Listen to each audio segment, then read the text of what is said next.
One Hollywood star turned down lead roles in 3 classic films, each time handing the parts to an actor who became a legend. Another Olympic champion spent 30 years making cheap B-movies instead of serious roles. A third thought he was making masterpieces, but his films became famous for all the wrong reasons. These weren't small mistakes. They were career-ending disasters, proving that in Hollywood, poor choices sometimes paid off. Johnny Weissmuller was a real-life hero before Hollywood made him Tarzan. In 1922, he broke the 100-meter swim barrier under 1 minute, then won 5 Olympic golds and set 67 world records. When MGM cast him as Tarzan in 1932, his yell and muscles became iconic, but few knew he struggled to read scripts beyond simple words. Locked into the Jungle Man role for 16 years, Johnny grew rich but lost respect and freedom. Off-screen, things fell apart. His business manager stole most of his fortune, and by the 1960s, Johnny was nearly broke. His 4th wife left, calling him a poor ape man. Then tragedy struck. His pregnant daughter died in a car crash in 1962. His life spiraled until one day in Cuba, when rebels stopped his car. With nothing left, he let out the famous Tarzan yell, and they recognized it, then let him go. Jayne Mansfield was a blonde bombshell with brains few suspected. She rose to fame on Broadway and in films like The Girl Can't Help It, which became a rock and roll classic. In 1963, she shocked America by appearing nude in Promises, Promises, the first major actress to do so in sound films. Jayne claimed a 163 IQ and spoke 5 languages fluently, but Hollywood wanted a dumb blonde, so she gave them one. On The Tonight Show, Johnny Carson challenged her act, saying no genius could be that dumb. Jayne just giggled and played along, knowing it was better to be talked about than taken seriously. Her stunts included diving into a pool in a bikini 2 sizes too small, where the top came off. Cameras clicked, headlines followed. That bikini stunt landed Jayne Mansfield a Warner Brothers contract and a Playboy spread. From there, she went all in, accidentally exposing herself at Rio Carnival, dinner parties, and even upstaging Sophia Loren at a Hollywood banquet. That infamous moment, Jayne leaning forward while Loren stared at her chest in disbelief, became a global sensation. But fame came at a price. On June 29, 1967, Jayne was driving to New Orleans with her children asleep in the back when her car slammed into a truck slowed by pesticide fog. The top of the car was nearly sliced off. Jayne, only 34, died instantly from head injuries. Rumors of decapitation were false, but the crash was so horrific it changed U.S. traffic laws. Today, trucks have Mansfield bars to prevent similar tragedies. George Raft was once Hollywood's biggest gangster star. He hit fame in 1932's Scarface, and by 1933, he was the highest-paid actor, known for his cool style and sharp suits. He starred alongside legends like Mae West, James Cagney, and Humphrey Bogart, but his career unraveled from terrible choices. Raft shocked Hollywood by turning down iconic roles. In 1941, he refused the lead in High Sierra because the character died. Humphrey Bogart took it and became a star. Raft had even saved Bogart's life once on set. Then he rejected The Maltese Falcon due to the director and it being a remake. Again, Bogart starred, and the film became a classic. Raft grew up around real gangsters like Bugsy Siegel and once hauled illegal alcohol for Oni Madden. His mafia ties scared producers, and he started refusing roles that made him look too criminal, even though that was his public image. Fear and ego cost him his career. Once at the top, Raft ended as a Hollywood cautionary tale. Ed Wood believed he was a genius. The world disagreed.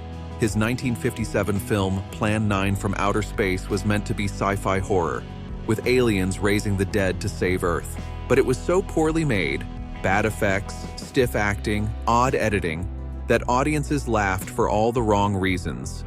Despite the ridicule, Ed never gave up. He moved into low-budget sexploitation and adult films in the 60s and 70s, but still saw himself as a serious artist. By his 50s, broke and forgotten, Ed died of a heart attack in 1978. 2 years later, a book named him the worst director ever. Instead of ruining his legacy, it revived it. People rediscovered his films, finding joy in their mistakes and sincerity. Ironically, Ed Wood became more famous dead than alive.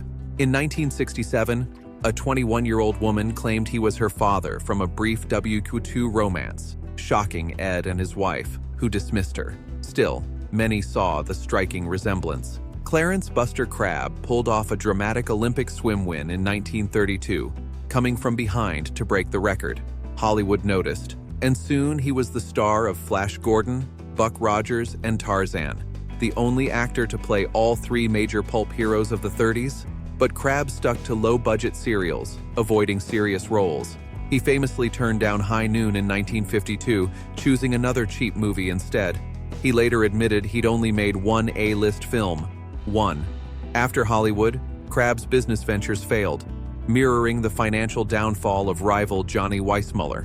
Frank Fay had it all in the 1920s, topping vaudeville with a casual stand-up style that inspired legends like Jack Benny. Warner Brothers and Broadway loved him, but behind the scenes, Fay was violent and abusive, famously throwing his son into a pool during a drunken rage. His marriage to Barbara Stanwyck was toxic. Fay was openly hateful too, especially toward Jewish people. Comedian Milton Berle once smashed Fay's face after an anti-Semitic insult. After that, Fay's career crumbled. Worse, in 1946, he marched with fascist supporters just after W2, destroying his reputation. He died in 1961, forgotten and despised. William Frawley is best known as Fred Mertz from I Love Lucy. By 1951, he'd made over 100 films, but was just a familiar face, not a star. Off-screen, he struggled with alcoholism. CBS executives feared casting him, but Desi Arnaz gave him 3 strikes. Show up drunk or late 3 times, and he'd be fired. Frawley surprised everyone. He never showed up drunk or missed a cue, becoming one of Arnaz's closest friends and proving he could hold it together. William Frawley was famously difficult to work with, especially with Vivian Vance, who played his wife Ethel on I Love Lucy. Their off-screen hatred was well known. She openly mocked his age difference with her, and he retaliated with cruel jokes and insults. Their feud became legendary, with Frawley even shocking friends by using harsh language in front of a lieutenant general. Frawley's troubled behavior wasn't new. In 1928, he punched fellow actor Clifton Webb and was fired from Broadway. By the 1950s, his reputation was ruined by drinking and a bad temper. Desperate, he accepted strict conditions from Desi Arnaz to keep working on I Love Lucy. Later, on My 3 Sons, his health and reliability declined. He sometimes fell asleep on set and failed the studio's insurance test, ending his career. He died alone in 1966 after collapsing on Hollywood Boulevard, a stark contrast to the millions he once entertained. Tony Curtis, born Bernard Schwartz in 1925, rose from a tough New York childhood to become a major Hollywood star by the 1950s. Known for charm and good looks, he surprised critics with serious roles in Sweet Smell of Success and The Defiant Ones, earning an Oscar nomination. His 1959 comedy Some Like It Hot became a timeless classic, and he continued his streak with hits like Operation Petticoat and Spartacus. For a while, Curtis seemed unstoppable, able to handle comedy, drama, and action with ease. But then his career took a puzzling turn. Instead of building on his success, he chose weaker scripts, and his star faded by the mid-1960s. His final major film role was a dark turn in The Boston Strangler, 1968, praised by some critics as his best work, but it marked the end of his film prominence. Afterward, Curtis moved to television, starring in The Persuaders alongside Roger Moore, though it lasted only 24 episodes, signaling the decline of his once bright career.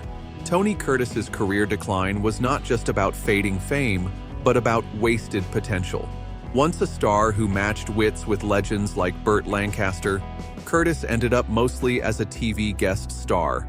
Despite his talent, range, and critical acclaim, he failed to protect his legacy or choose roles that showcased his strengths, letting his momentum slip away.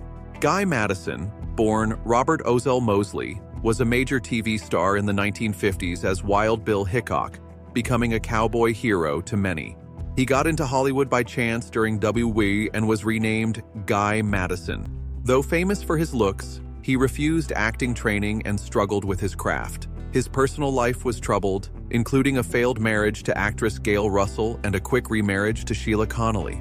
Poor financial choices, like buying a failing ranch, left him broke by the 1960s. He then took low-budget spaghetti western roles, often giving lackluster performances, and his career faded. In later years, Madison suffered from emphysema and died in 1996 at age 74. Please subscribe to our channel for more videos, and don't forget to press the bell icon.